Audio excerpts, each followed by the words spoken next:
de ensino e aprendizagem da área educacional defendem que uma pessoa ou um aluno realmente apropria-se de um novo conhecimento quando de fato ele passa a ter um sentido real em sua vida. Os novos conteúdos ensinados precisam ter objetivos bem definidos, fazendo ligação com a vivência do estudante.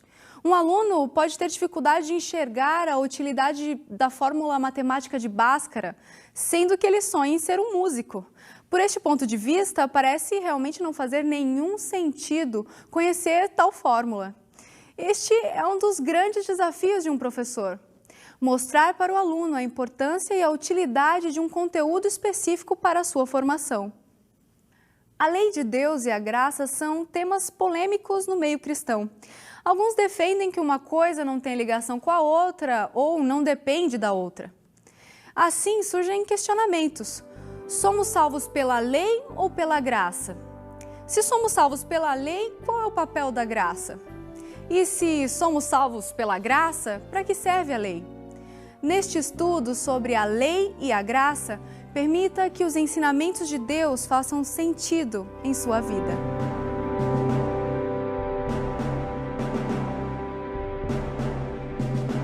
Olá, tudo bem?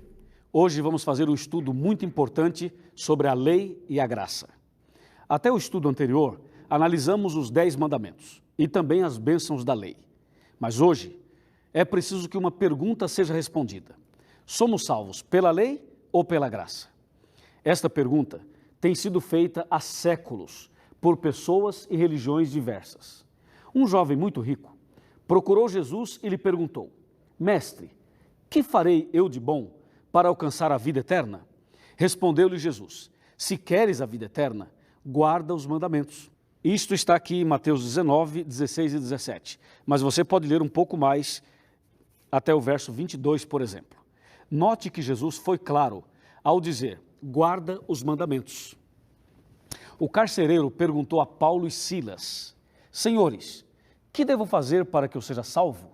Responderam-lhe: crê no Senhor Jesus e serás salvo tu e a tua casa. E isso está em Atos, capítulo 16, versos 30 e 31. Agora eu pergunto: somos salvos pela lei ou pela graça? Muitas pessoas se apegam à passagem como Atos 16, para tentar dizer que a salvação é pela graça e que a lei foi abolida.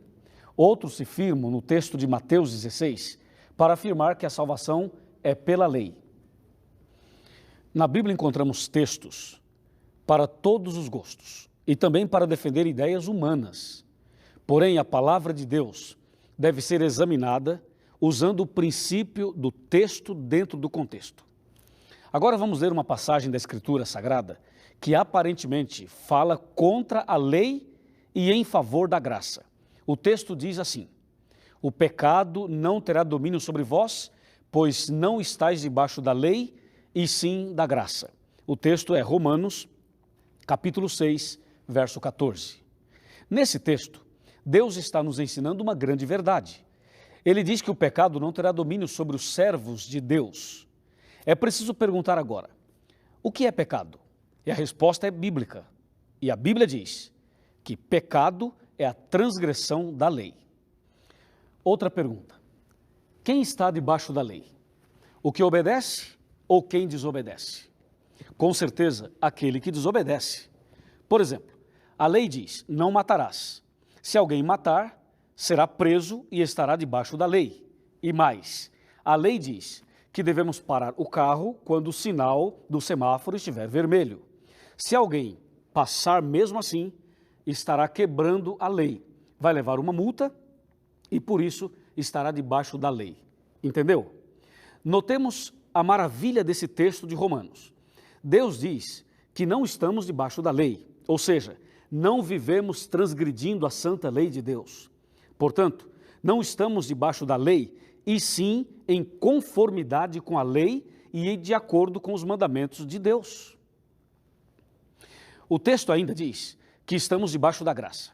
E agora sim, todos nós precisamos da graça de Deus. Pense comigo: você é pecador? É pecadora? Qual é o salário do pecado? Você sabe a resposta? Se o salário do pecado é a morte, como diz a Bíblia, eu pergunto: Por que você não morreu ainda? Com certeza, é pela graça. A misericórdia de Deus é a razão de não sermos consumidos. A pergunta continua: somos salvos pela lei ou pela graça? Vejamos agora a resposta definitiva na palavra de Deus. Abra sua Bíblia em Efésios 2, versos 8 e 9. E vamos ouvir o que Deus diz. Está escrito: pela graça sois salvos mediante a fé. E isto não vem de vós, é dom de Deus, não de obras, para que ninguém se glorie. Finalmente, podemos afirmar que a salvação é pela graça. E se a salvação é pela graça, a lei foi abolida? Sim ou não? Para que serve a lei? A santa lei serve de espelho e mostra a real situação daquele que se olha no espelho de Deus, os mandamentos. O espelho apenas mostra as manchas, mas não pode tirá-las. Assim, a lei mostra o pecado em nós, mas não pode nos purificar e muito menos nos salvar. Quando olhamos no espelho da lei, sentimos duas coisas. Primeira, o quanto somos pecadores e quanto estamos perdidos. Segunda, precisamos de um Salvador, precisamos da graça de Deus. Quem é salvo pela graça é salvo de alguma coisa, neste caso, salvo do pecado. Considerando que pecado é a transgressão da lei, não poderia haver salvação pela graça se a lei tivesse sido abolida, você não acha? Assim, quando alguém afirma que a salvação é pela graça, sem saber, está afirmando que a lei ainda está em vigor. Porque se não há lei, não há pecado. E se não há pecado, não existe salvação pela graça. Portanto, a Bíblia Sagrada afirma que a salvação sempre foi pela graça, mesmo antes de Cristo, ou seja, no Antigo Testamento. Nós, adventistas do sétimo dia, acreditamos que a salvação é pela graça. Acreditamos também que os cristãos devem obedecer aos 10 mandamentos pela graça de Deus. Considere isto: a luz brilha não para ser luz, e sim porque é uma luz. A laranjeira produz laranja não para ser laranjeira, e sim porque é uma laranjeira. O cristão guarda a lei não para ser cristão, e sim porque é cristão. Guardamos a lei não para sermos salvos, e sim porque já estamos salvos em Jesus Cristo. Que maravilha! Depois de entender bem melhor este tema, você está em condições de tomar uma decisão hoje.